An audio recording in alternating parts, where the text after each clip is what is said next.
पाप के कारण न्याय। अंतिम दिनों में कठिन समय आएंगे। लोग स्वार्थी, लोभी और परमेश्वर से दूर होंगे और यही संकट का कारण बनेगा। जब दुनिया बोलेगी सब ठीक है, उसी समय अचानक विनाश आएगा। सब ठीक है, लेकिन तभी अचानक विनाश आ पड़ेगा और वे सुन्न होकर लुचपन में लग गए हैं कि सब प्रकार के गंदे काम लालसी की ऐसी शिक्षा नहीं पाई। इफिसियों 4:7 इसलिए मैं यह कहता हूं और प्रभु में जताए देता हूं कि जैसे अन्य जातीय लोग अपने मन की अनर्थ की रीति पर चलते हैं, तुम अब से फिर ऐसे न चलो। कोई तुम्हें व्यर्थ बातों से धोखा न दे, क्योंकि इन्हीं कामों के कारण परमेश्वर का क्रोध आज्ञा ने मानने वालों पर भड़कता है। दुनिया का लालच, पैसा, नाम, दिखावा हमें खींच रहता है, पर यीशु मसीह कहता है, आज निर्णय लो, किसे चुनोगे। समय कम है, तैयार रहो, यीशु मसीह फिर आने वाला है। जागो, मन फिराओ, पवित्र जीवन जियो।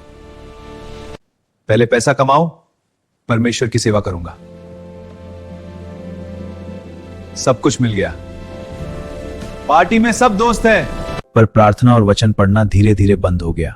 एक दिन अचानक उसे भीतर खालीपन महसूस हुआ। तब उसे याद आया, उसने संसार तो पा लिया, पर अपना आत्मिक जीवन खो दिया।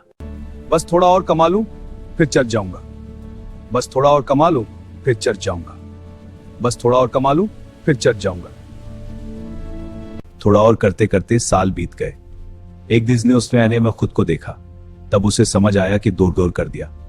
संदेश, आज ही समय है, कल नहीं। देखो, ये मेरा नया घर है, बहुत बड़ा है ना? वाह, क्या सफलता है, दिल खोलकर बनाया है। बढ़िया काम किया, धन्यवाद दोस्तों। आइए अंदर चलते हैं। लेकिन उसी घर में प्रार्थना की आवाज नहीं थी। परमेश्वर के लिए समय नहीं था, सिर्फ काम और आराम था। एक दिन उसने महसूस किया, घर बड़ा है पर दिल परमेश्वर से खाली है। रविवार वाला मसीही, वह हर रविवार चर्च जाता था, पर बाकी 6 दिन पूरी तरह संसार में जीता था। एक दिन वचन सुनकर उसे लगा वह सिर्फ नाम का मसीही रह गया है। अंत में क्या बचा? एक आदमी ने पूरी जिंदगी पैसा कमाने और मौजतीलों को चुना हुआ था। तब उसने कहा, काश मैंने परमेश्वर के साथ संबंध। एक शहर में एक मसीही युवक रहता था, नाम था रमेश। वह पहले परमेश्वर से प्रेम करता था, प्रार्थना करता था और नियमित रूप से वचन पढ़ता था। लेकिन धीरे धीरे उसका मन बदल गया। थोड़ा दुनिया का मजा ले लेता हूं, बाद में मन फिरा लूंगा। लेकिन प्रार्थना खत्म हो गई, बाइबल बंद हो गई, परमेश्वर उससे दूर हो गए।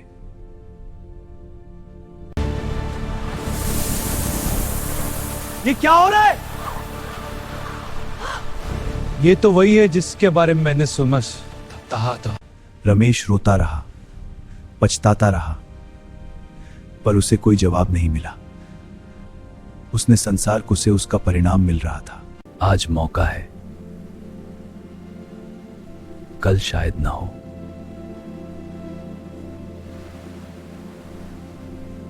अब पृथ्वी पर भयानक समय शुरू हुआ। आसमान काला हो गया, प्राकृतिक आपदाएं आने लगी, हर तरफ डर और विनाश फैल गया। पृथ्वी पर रो रहे थे, भाग रहे थे, पर कहीं शांति नहीं थी। काश मैंने पहले सुन लिया होता, काश मैंने आज ही मन फिरा लिया होता, लेकिन अब को कोई रास्ता नहीं अच्छा था। जब समय था तब उसने टाल दिया। अब समय खत्म हो चुका है। रमेश सोचता था। धीरे धीरे उसका मन बदलने लगा। संसार की बातें अच्छी लगने लगी। अब वह सच्चाई से दूर हो गया था। वह इधर उधर लोगों के पीछे भागने लगा, कभी किसी नए प्रचारक के पास, कभी किसी झूठी शिक्षा में, क्योंकि उसने खुद वचन नहीं पढ़ा और भरमाया। यह लीजिए, आपकी मदद के लिए। धन्यवाद बेटा। ठंड लग रही है? ये लो। चलो समझ कर पास आप करते। अब तो मैं ठीक हूं, मुझे बाइबल पढ़ने या बदल की जरूरत नहीं है। क्योंकि उसने खुद वचन नहीं पढ़ा, इसलिए वह भटक गया और भरमाया गया। रमेश को समझ न आया सच क्या है और झूठ क्या। उसका मन और भी उलझता गया। प्रकाशित वाक्य 9:5 मार डालने का तो नहीं, पर 5 महीने तक लोगों को पीड़ा देने का अधिकार दिया गया, और उनकी पीड़ा ऐसी थी जैसे बिच्छू के डंक मारने से मनुष्य को होती है। प्रकाशित वाक्य 8:8 और दूसरे स्वर्गदूत ने तुरही फूंकी तो मानो आग सा जलता हुआ एक बड़ा पहाड़ समुद्र में डाला गया। और समुद्र का 1/3 लोहू हो गया। प्रकाशित वाक्य 8, 10 और तीसरे स्वर्गदूत ने तुरही फूंकी और एक बड़ा तारा जो मशाल की नाई जलता था स्वर्ग से टूटा और नदियों की 1/3 पर और पानी के सोतों पर आ पड़ा। प्रकाशित वाक्य 8, 9 और समुद्र की 1/3 सृजी हुई वस्तुएं जो सजीव थी मर गई और 1/3 जहाज नाश हो गया।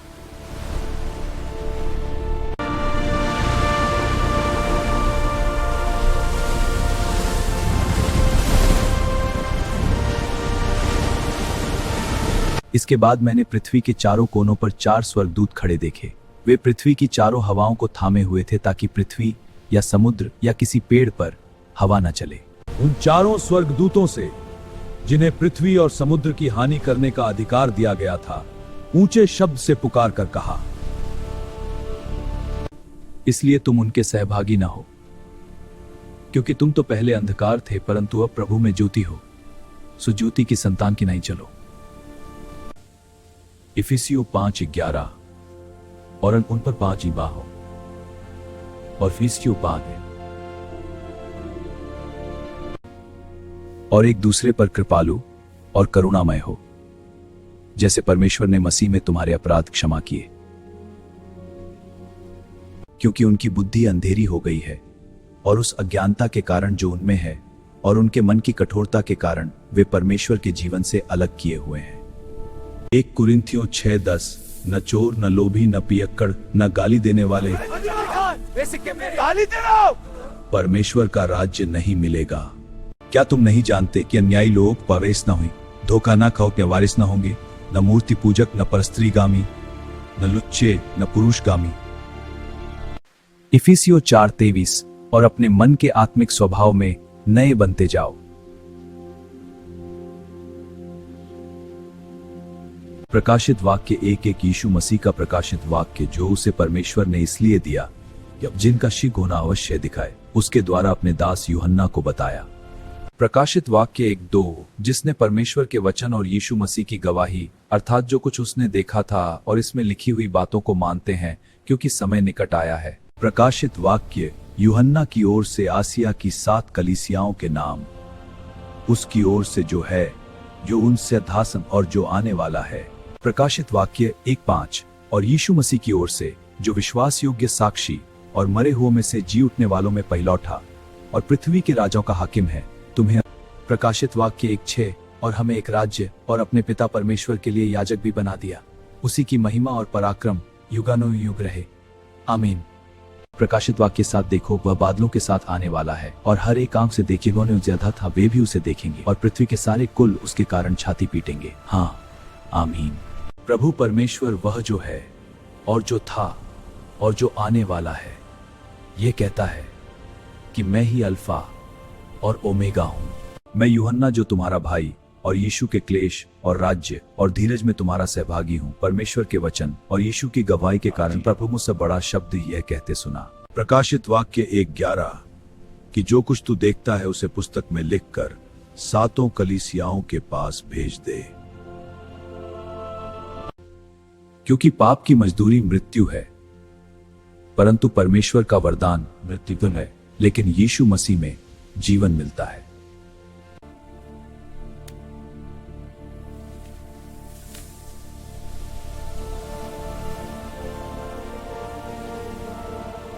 प्रकाशित वाक्य 22:15 पर कुत्ते और टोन्हे और व्यभिचारी और हत्यारे और मूर्ति पूजक और हर एक झूठ का चाहने वाला और गढ़ने वाला बाहर रहेगा। मत्तू मैं तुमसे यह कहता हूं कि जो कोई किसी स्त्री पर कुदृष्टि डाले वह अपने मन में उससे व्यभिचार कर चुका। प्रकाशित वाक्य 3 जागृत रह और उन वस्तुओं को जो बाकी रह गई हैं और जो मिटने को थी उन्हें दृढ़ कर, क्योंकि मैंने तेरे किसी काम को अपने परमेश्वर के निकट पूरा नहीं पाया। हे प्रियो मैं तुमसे विनती करता हूं कि तुम अपने आप को परदेशी और यात्री जानकर उस सांसारिक अभिलाषाओं से जो आत्मा से युद्ध करती हैं बचे रहो।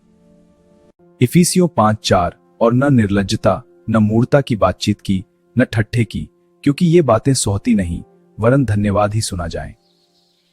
क्योंकि तुम यह जानते हो कि किसी व्यभिचारी या अशुद्ध जन या लोभी मनुष्य की जो मूरत पूजने वाले के बराबर है मसीह और परमेश्वर के राज्य में मीरास नहीं। कोई तुम्हें व्यर्थ बातों से धोखा न दे, क्योंकि इन्हीं कामों के कारण परमेश्वर का क्रोध आज्ञा ने मानने वालों पर भड़कता है। इसलिए तुम उनके सहभागी ना हो, क्योंकि तुम तो पहले अंधकार थे परंतु अब प्रभु में ज्योति हो, सो ज्योति की संतान की नहीं चलो। इफिसियों 5:11 और उन पर 5 इबा हो और फीसियों 5 है। इसलिए ध्यान से देखो कि कैसी चाल चलते हो, पर बुद्धिमानों की नाई चलो। इफिसियों 5:16 और अवसर को बहुमोल समझो क्योंकि दिन बुरे हैं।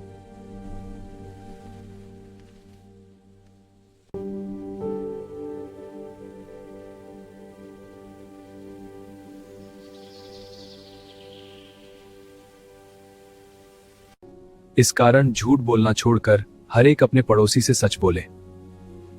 हाँ, सच में हम सब एक दूसरे के अंग हैं।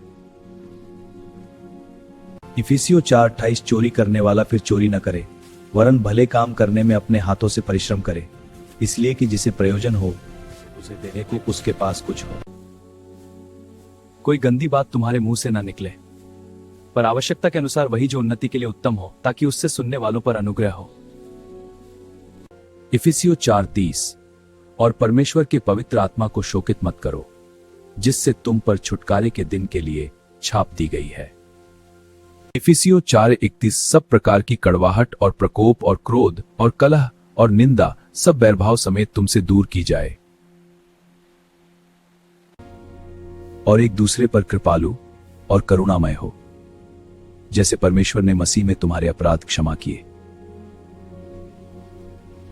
इफिसियों 4:7 इसलिए मैं यह कहता हूं और प्रभु में जताए देता हूं कि जैसे अन्य जातीय लोग अपने मन की अनर्थ की रीति पर चलते हैं, तुम अब से फिर ऐसे न चलो, क्योंकि उनकी बुद्धि अंधेरी हो गई है और उस अज्ञानता के कारण जो उनमें है और उनके मन की कठोरता के कारण वे परमेश्वर के जीवन से अलग किए हुए हैं, और वे सुन्न होकर लुचपन में लग गए हैं कि सब प्रकार के गंदे काम लालसी की ऐसी शिक्षा नहीं पाई।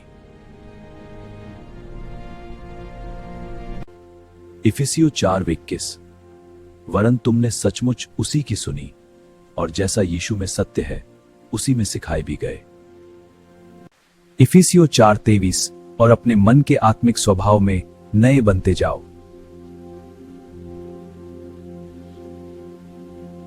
क्या तुम नहीं जानते कि अन्यायी लोग परवेश न हुई, धोखा न खाओ, वारिस न होंगे, न मूर्ति पूजक, न परस्त्रीगामी, न लुच्चे, न पुरुषगामी। 1 कुरिन्थियों 6:10 न चोर, न लोभी, न पियक्कड़, न गाली देने वाले परमेश्वर का राज्य नहीं मिलेगा। प्रकाशित वाक्य 7:4 और जिन पर मुहर दी गई मैंने उनकी गिनती सुनी कि इस्राएल की संतानों के सब गोत्रों में से 1,44,000 पर मुहर दी गई। प्रकाशित वाक्य 8:9 और समुद्र की 1/3 सृजी हुई वस्तुएं जो सजीव थी मर गई और 1/3 जहाज नाश हो गया। प्रकाशित वाक्य 8:10 और तीसरे स्वर्गदूत ने तुरही फूंकी और एक बड़ा तारा जो मशाल की नाई जलता था स्वर्ग से टूटा और नदियों की 1/3 पर और पानी के सोतों पर आ पड़ा। प्रकाशित वाक्य 8:11 और उस तौर का नाम नागदोना कहलाता है और 1/3 पानी नागदोना सा कड़वा हो गया और बहुतेरे मनुष्य उस पानी के कड़वे हो जाने से मर गए।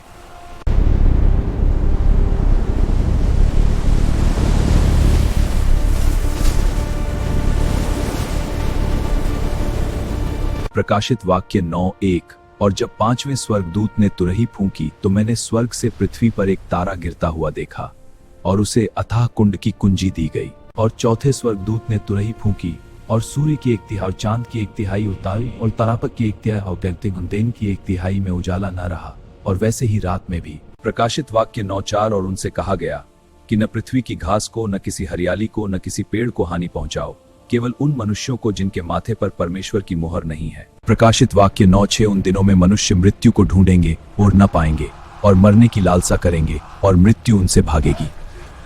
मृत्यु भाग रही है। प्रकाशित वाक्य 22:15 पर कुत्ते और टोन्हे और व्यभिचारी और हत्यारे और मूर्ति पूजक और हर एक झूठ का चाहने वाला और गढ़ने वाला बाहर रहेगा। प्रकाशित वाक्य 22:2 और नदी के इस पार उसमें 12 प्रकार के फल लगते थे और वह हर महीने फलता था और उस पेड़ के पत्तों से जाति जाति के लोग चंगे होते थे। प्रकाशित वाक्य 1:2 जिसने परमेश्वर के वचन और यीशु मसीह की गवाही अर्थात जो कुछ उसने देखा था और इसमें लिखी हुई बातों को मानते हैं क्योंकि समय निकट आया है। प्रकाशित वाक्य 1:1 यीशु मसीह का प्रकाशित वाक्य जो उसे परमेश्वर ने इसलिए दिया कि अब जिनका शीघ्र होना अवश्य दिखाए उसके द्वारा अपने दास यूहन्ना को बताया। प्रकाशित वाक्य 1:6 और हमें एक राज्य और अपने पिता परमेश्वर के लिए याजक भी बना दिया, उसी की महिमा और पराक्रम युगानुयुग रहे, आमीन। प्रभु परमेश्वर वह जो है और जो था और जो आने वाला है, यह कहता है कि मैं ही अल्फा और ओमेगा हूं। परमेश्वर का क्रोध उस पर रहता है। जो पुत्र पर विश्वास नहीं करता वह जीवन को न देखेगा, परंतु परमेश्वर का क्रोध उस पर रहता है। अनंत जीवन नहीं बल्कि विनाश। जो सुसमाचार को नहीं मानते वे अनंत विनाश का दंड पाएंगे।